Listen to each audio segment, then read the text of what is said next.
Movie की शुरुआत में हमें बगदाद का शेरमर डेजर्ट को दिखाया जाता है, जहां स्पेशल आर्मी कॉर्प्स की टीम अपने लीडर लू फेंग के साथ एक मिशन पर आई थी। लू आकर वहां के ऑयल रिफाइनरी के हेड से मिलता है, जो यहां पर फैक्ट्री को कंट्रोल करने का काम करती थी।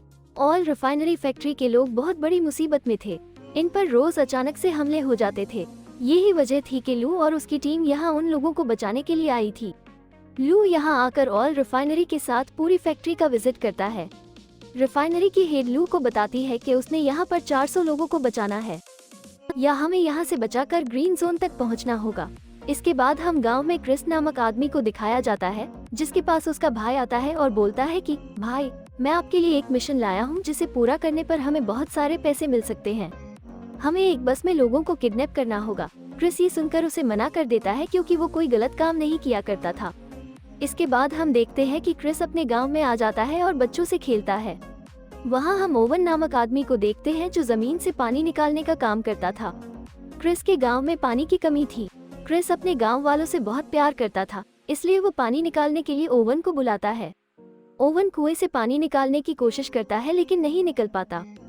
उस वक्त गर्मी भी बहुत थी और क्रिस के गांव के लोग बहुत गरीब भी थे। यहाँ पर ओवन क्रिस से कहता है, अगर कुछ पैसों का बंदोबस्त हो जाए तो हम यहाँ से आसानी से पानी निकल सकते हैं।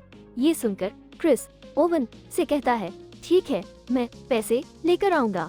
दूसरी तरफ फैक्ट्री के अंदर लू अपनी टीम के साथ मिलकर यह प्लान कर रहा था कि हम फैक्ट्री के कर्मचारियों को बचाकर हाईवे ऑफ डेथ के लोगों को ग्रीन जोन तक पहुँचा सकते हैं। ये रास्ता तो संक्षिप्त है, लेकिन बहुत ज्यादा खतरनाक है।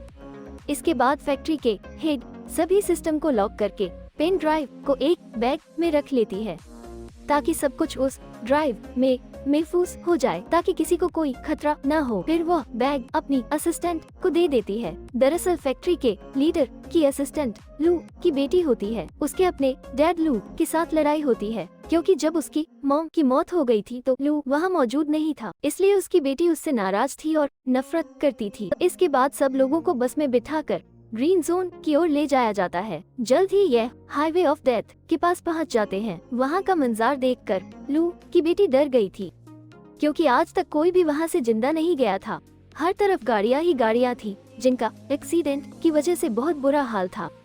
लू अपनी टीम से चारों तरफ नजर रखने का कहता है और अपनी बस को लेकर आगे बढ़ने का कहता है, लेकिन रास्ते में 2 गाड़ियां थी, जिसकी वजह से रास्ता रुका हुआ था। जिसको देखकर लू की बेटी कहती है, हमें बस को यहाँ रोकना चाहिए। लेकिन लू इस काम के लिए तैयार न था। वो कहता है, मैं जानता हूँ ये गाड़ियाँ क्यों खड़ी हैं, और हम बस को यहाँ किसी कीमत पर नहीं रोक सकते। हमें हर हाल में यहाँ से निकलना होगा। जैसे ही वो बस को गाड़ियों के पास ले जाता है, एक जोरदार धमाका होता है, जिसकी वजह से बस में बैठे लोग बहुत ज्यादा डर जाते हैं। लू फिर भी बस को नहीं रोकता, वो फिर भी चलता रहता है। ये जितनी भी बसें थी, वो एक खास किस्म के मटेरियल से बनाई गई थी, जिस पर किसी गोलियों या बम का असर नहीं होता। लू अपनी बेटी को बताता है, ये गाड़ियाँ का बीच में खड़ा होना दरअसल हमें गुमराह करना था। जैसे ही वो आगे जाते हैं तो लू देखता है कि रेत का एक बहुत बड़ा तूफान उनकी ओर भरता है। वो इस तूफान से भी नहीं घबराता और आगे बढ़ता है। तभी यहाँ क्रिस की टीम तूफान का फायदा उठाकर एक बस को हाईजैक कर लेती है। अब एक बस को उन्होंने कब्जे में कर लिया था। जैसा कि हमें पता है कि क्रिस को पैसों की जरूरत थी, इसलिए वो ये काम कर रहा था। उसने अपने भाई की बात को मान लिया था। जब तूफान का रुक जाने के बाद ये सब अपनी बसें रोकते हैं, तो लू को पता चलता है कि इनकी एक बस गायब थी, जिसमें ऑयल फैक्ट्री की लीडर भी थी। तभी इसकी टीम में से एक लड़की बताती है कि मैंने उसे दूसरी तरफ जाते हुए देखा है। लू अब यहाँ एक हेलीकॉप्टर को बुलाता है, ताकि उसे जल्दी से ढूंढा जा सके। तभी लू की बेटी भी वहाँ उसके साथ जाने की कहती है। लू अपनी बेटी को लेकर वहाँ बस को ढूंढने के लिए निकल गया था। तभी आगे जाने के बाद लू हेलीकॉप्टर से एक ट्रक को देखता है। तब उसे समझ आती है कि वहाँ कोई रेत का तूफान नहीं था, बल्कि दुश्मनों ने इस ट्रक की मदद से नकली तूफान बनाया था, ताकि वे हमारी बस को हाईजैक कर सके। कुछ देर बाद लू की अपनी बस नजर आ जाती है। राब्ता करने पर लू की टीम की एक लड़की उसे बताती है, उसमें अमेरिकन ने हमारे 5 लोगों को किडनैप किया है, जिसमें ऑयल रिफाइनरी की हेड भी थी। जिसके बाद लू बाकी बसों से दोबारा संपर्क करता है और उन्हें ग्रीन जोन तक पहुंचाने का कहता है। इस दौरान क्रिस भी अपने साथियों का साथ गाड़ी में बैठकर आगे बढ़ रहा था, तो ऊपर से लू अपने हेलीकॉप्टर से बम गिराता है। क्रिस भी गाड़ी से निकलकर गन से हेलीकॉप्टर पर हमला करता है, जिससे हेलीकॉप्टर उनसे थोड़ा दूर हो जाता है और मामूली से आग लग जाती है। क्रिस अपने भाई को एक खंडहर में ले आया था। फिर वो अपने भाई से पूछता है, ये किसका मिशन है जिसमें इतना ज्यादा खर्च हो रहा है? हेलीकॉप्टर से हम पर बम गिराया जाता है। तभी वहाँ पर ओवन आता है, जो क्रिस का दोस्त है। वो कहता है, ये सारा प्लान मेरा था।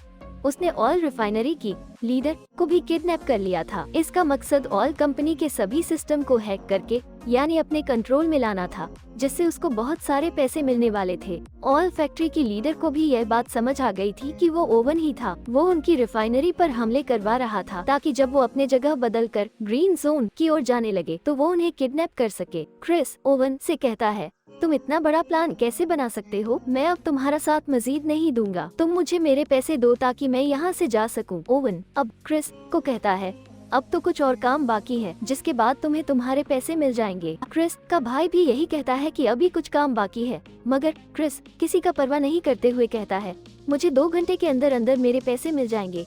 इस कहकर वो वहाँ से चला जाता है। इसके बाद क्रिस का भाई ओवन से कहता है, अब हमें क्रिस के बिना ही काम करना होगा, मगर ओवन अब उसका साथ गद्दी करता है और क्रिस का भाई को मार देता है और सबको यहाँ से जाने का कहता है। अब यहाँ क्रिस भी अपने गांव पहुँच जाता है, मगर जाते हुए उसे लू अपने हेलीकॉप्टर से देख लेता है। उसे अपने भाई पर बहुत गुस्सा था, क्योंकि उसने उसे पूरी बात नहीं बताई थी। अब वो खुद को थोड़ा सुकून में लाने के लिए बच्चों के साथ खेलने चला गया था। अब वहाँ लू आता है और कहता है, मैं यहाँ अपने लोगों को बचाने के लिए आया हूँ, जिन्हें तुमने किडनैप किया है। मैं जानता हूँ कि उन्हें किडनैप तुमने ही किया है। क्रिस कहता है, मैं भी अपने लोगों को बचा रहा हूँ। जैसा कि हमने पता किया है, क्रिस ने ये काम भी पैसों की खातिर किया था, ताकि वो इन पैसों से पानी का इंतजाम कर सके। ये सारा प्लान ओवन का था, ताकि क्रिस भी उसके साथ दे सके, लेकिन ओवन ने उसे धोखा दिया। इसके बाद लू वहाँ से चला जाता है। कुछ देर के बाद क्रिस एक खाली फैक्ट्री में आता है। वहाँ पर वो अपने भाई की लाश को देखता है। तभी वहाँ लू भी आ जाता है और इन दोनों की ऑर्डर बहुत लड़ाई होती है। कभी क्रिस लू को मारता है और कभी लू क्रिस को मारता है। क्रिस को ऐसा लगता है कि उसका भाई को लू ने मारा है, लेकिन अचानक ही जैसे कोई चीज क्रिस के भाई पर गिरने वाली थी, वो लू उसे बचा लेता है। तभी यहाँ पर क्रिस को पता चलता है कि उसका भाई को लू ने नहीं मारा, बल्कि इसमें ओवन का हाथ है। तभी इन पर वहाँ पर गोलियां बरसती हैं। यहाँ पर ओवन ने अपने लोगों को उन्हें मारने के लिए भेजा था, मगर ये लोग मिलकर उनका मुकाबला करते हैं। क्रिस उन पर ग्रेनेड गिराता है, जिससे बहुत बड़ा धमाका होता है। इससे ओवन के लोग तो भाग जाते हैं, लेकिन इस लड़ाई में क्रिस की गाड़ी भी तबाह हो जाती है। ये दोनों समझ गए थे कि उनको अब एक ही इंसान को पकड़ना है, और वो है ओवन, जो अब इन दोनों का दुश्मन था। क्रिस कहता है, मैं जानता हूँ कि इस वक्त ओवन अब कहाँ पर होगा। उसी दूसरी तरफ ओवन अब फैक्ट्री की लीडर और कुछ और लोगों को फैक्ट्री में ले आया था, जहां वो सिस्टम को खोलने की कोशिश करता है, मगर वहां पर एक कोड लगा हुआ था। जब ओवन फैक्ट्री की लीडर से कोड के बारे में पूछता है तो वो नहीं बताती। तभी वो उसके 2 लोगों को मार देता है, जिसे देखकर फैक्ट्री की लीडर डर गई थी। तब वो उसे उसके बेटे को मारने की धमकी देता है, तो फैक्ट्री की लीडर तुरंत उसे बता देती है कि वो कोड एक पेन ड्राइव में रखी थी। मुझे अब नहीं पता कि वो पेन ड्राइव कहाँ है, बस इतना याद है कि वो बैग में अपने असिस्टेंट को दिया था। तभी वहाँ पर फैक्ट्री की लीडर का बेटा अपनी माँ को फोन पर कॉल करने का कहता है, जिससे उनकी लोकेशन के बारे में पता चल सके। उसका फोन और बैग कहाँ पर है? असल में वो बैग लू की बेटी के पास था, जो उस वक्त क्रिस के गांव में थी और वहाँ बच्चों के साथ खेल रही थी। और ही लू को बाकी के लोगों की ग्रीन जोन में पहुँचने की खबर मिल जाती है। वहाँ पर उसकी बेटी उससे पूछती है कि आप क्रिस पर कैसे भरोसा कर सकते हैं। लू बताता है कि वो एक अच्छा इंसान है, वो लोगों की भलाई सोचता है, हम उस पर यकीन कर सकते हैं। तभी क्रिस को लू की डायरी मिलती है, जो लेकर उसके पास लाई थी। वो पूछता है, क्या तुम इस लड़की को पसंद करते हो? ये लड़की कितनी खुशकिस्मत है ना कि तुम हर वक्त उसकी तस्वीर को अपनी डायरी में रखते हो। लू यहाँ पर उसे बताता है कि तुम गलत सोच रहे हो, दरअसल वो मेरी बेटी है। इस बात पर क्रिस उससे माफी मांगता है। लू उसे बताता है कि जब उसकी पत्नी की मौत हुई तो मैं उसके पास नहीं था, इसलिए वो अब तक मुझसे नाराज है। मैं इसलिए ही इस मिशन पर आया था कि अपनी बेटी को बचा सकूं। वो यहाँ ऑयल रिफाइनरी में काम करती है। क्रिस कहता है, फिक्र नहीं करो, हम सबको बचा लेंगे, हम मिलकर मुकाबला करेंगे। तभी उन्हें कुछ लोगों की आवाजें सुनाई देती हैं। वो जाकर उन गुंडों का मुकाबला करते हैं। तब उन्हें पता चलता है कि उन्हें ऑर्डर दिया गया है कि ऑर्डर ओवन ने भेजा है, जो यहाँ पर फैक्ट्री की लीडर का बैग लेने आए हैं, जो अभी इस वक्त लू की बेटी के पास है। उनके पास काफी सारे हथियार थे। उन्होंने सारे गांव वालों को बंदी बना लिया था। अब वो फैक्ट्री की लीडर का बैग भी मांगते हैं, जिसमें पेन ड्राइव थी, जिसमें सिस्टम का कोड लॉक था। क्रिस उन्हें वो बैग दे देता है, जिसे लेने के बाद वो वहाँ से चले जाते हैं। ऐसा करने पर लू और उसकी बेटी उन पर बहुत नाराज थे। तब क्रिस उन्हें बताता है कि मैं सारे गांव वालों की जानों को खतरे में नहीं डाल सकता। जब सुबह होती है तो क्रिस लू की बेटी से पूछता है, ऐसा भी किया था उस बैग में जो कि तुम उसे देने पर तैयार नहीं थी। वो बताती है कि उसमें एक पेन ड्राइव थी, जिससे ऑयल फैक्ट्री के सारे सिस्टम को हैक कर सकते हैं और सारे बागदाद शहर का ऑयल को कहीं भी ट्रांसफर कर सकते हैं। इस सिस्टम से ऑयल स्मगलिंग भी होती है, जिससे ऑयल को किसी भी शहर या मुल्क को बेच सकते हैं, और अगर ऐसा हो गया तो यह अब तक ऑयल की सबसे बड़ी चोरी होगी। दूसरी तरफ हम जर्मनी के एक शिप के कैप्टन को देखते हैं, जो ओवन से बात कर रहा है। यहाँ पर हम देखते हैं कि लू और उसकी बेटी गांव से निकल जाते हैं, लेकिन लू की बेटी को ये लग रहा था कि वो दोनों मिलकर सब कुछ नहीं रोक पाएंगे, इसलिए वो भी गाड़ी निकालकर उनके पीछे निकल जाती है। ओवन के पास भी उसके एडमिन बैग लेकर पहुंच गए थे। वो फैक्ट्री के लीडर को बैग देकर पेन ड्राइव से लॉक खोलने का कहता है। जैसे ही वो पेन ड्राइव सिस्टम में लगाती है तो सारा सिस्टम ऑन हो जाता है, यानी चलना शुरू हो जाता है। ओवन उस जर्मनी की शिप में ऑयल भरने का कहता है, लेकिन इस काम में 24 घंटे लगने थे। कुछ देर में क्रिस और लू भी अपने ट्रक में ओवन के पास पहुंच गए थे। उनके एडमिन का मुकाबला कर रहे थे।